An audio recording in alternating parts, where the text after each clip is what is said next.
Good morning, good afternoon, good evening, folks. Michael Zuber, one rental at a time, back with his good friend of the channel and world famous real estate investor, now featured in Business Insider. It's a story you got to check out. How you doing, buddy? Howdy, Mike. I'm doing great. Thanks for that intro. I'm ready for bonus round 4. Yeah. And for people watching this video, class is in session. I love that. So we have a Facebook group called Three Amigos of FI, stands for Financial Independence. And we are both part of One Rental at a Time Works, my private group just for our students or my students.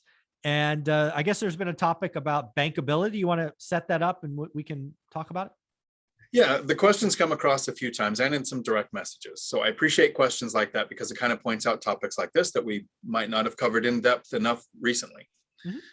When you're buying a rental property and you have things like depreciation and write-offs, your debt to income ratio, how do you stay bankable? Mm-hmm. And I kind of have an idea of the biggest challenge and then the way around it. But Mike, as you're investing in real estate, mm-hmm. how does a person stay bankable? Well, here's the deal. This is I talk about this in my first book, One Rental at a Time. I talk about it all the time.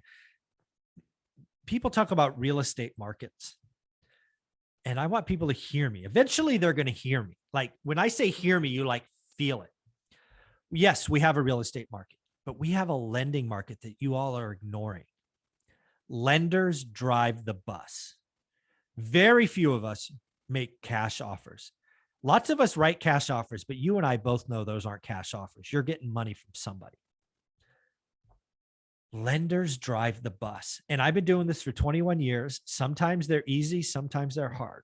What we have seen over the last 2 or 3 years, what we have seen since the pandemic started and essentially the world changed, is bankable definition changed. It just did. You guys, it changes all the time. So pay attention. What happened is because your business was shut down and, your income was changed almost overnight, they really had to go through a fine tooth comb of your income statements. They had to do your trailing, 3, 6, 12 months of like cash flow statements. Banks are in the business of getting paid back. They are not in the business of writing mortgages. People don't understand that. They're in the business of getting their money back. Their first job is Warren Buffett's rule number 1, don't lose money. They're not in the business of writing loans. You guys don't get it. That's not their thing. It's not, those service fees they pay overhead. It's not where they make their money, right? It's fractional reserve lending where they make their money.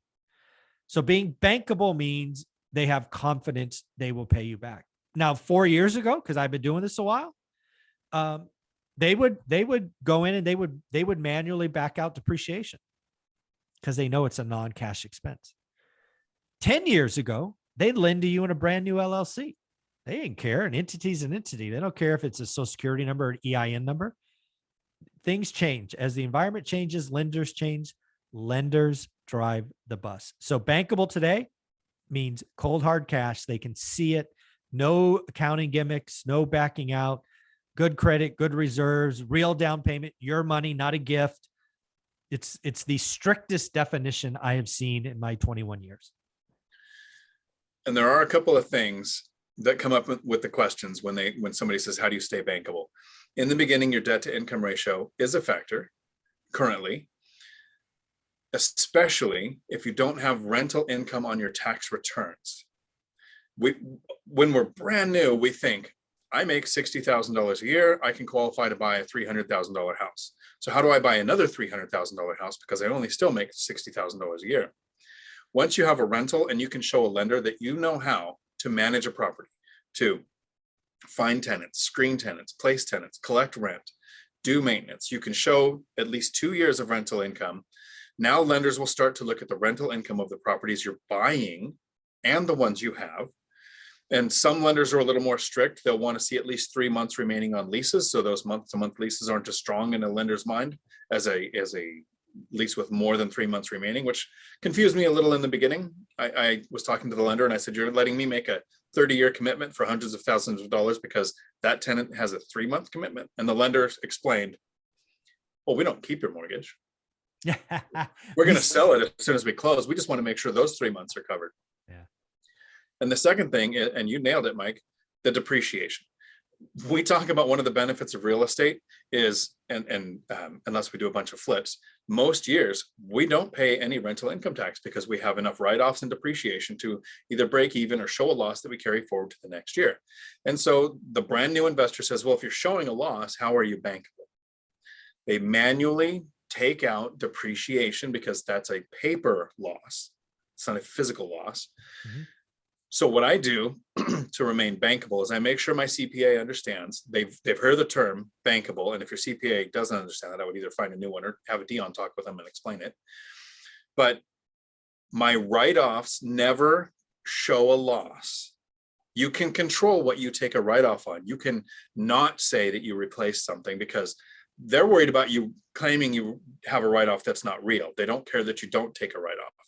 So my write-offs have never come close to writing off more than 100% of my rental income. My depreciation is what would take me into the loss. I always take all depreciation available because when you go to sell, the IRS has a rule where they assume all depreciation was utilized. So there's no benefit to saying, I'm not going to take my depreciation this year, so next year when I sell, I don't have that recapture. You're going to have it anyways. So anyway, I'm going to take all of the depreciation because that will be backed out when I'm looked at by a lender for my next loan. So those are the two things that we worry about the most. Get rental income on your tax returns. The idea is they don't want you to scale too quickly in those first 2 years, kind of limits how fast you can scale. Mm-hmm. And depreciation is what allows us to show zero or a loss and still be bankable. Absolutely. And again, I would tell you the definition of bankable is changing all the time because lenders drive the bus. What have I been telling you the last 90 days? The mortgage industry is going through contraction, less loans, less refis.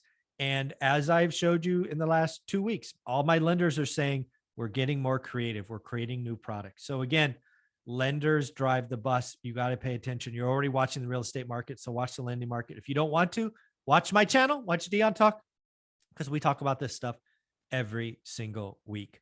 So Dion, how can people find you? Right here on YouTube, Dion Talk Financial Freedom, and in the Facebook group, 3 Amigos of FI. And I'm in your course, so I'm in the private One Rental at a Time Facebook group. Awesome. Thanks, buddy. I appreciate you. Have a wonderful day. You too. Ciao. Thanks.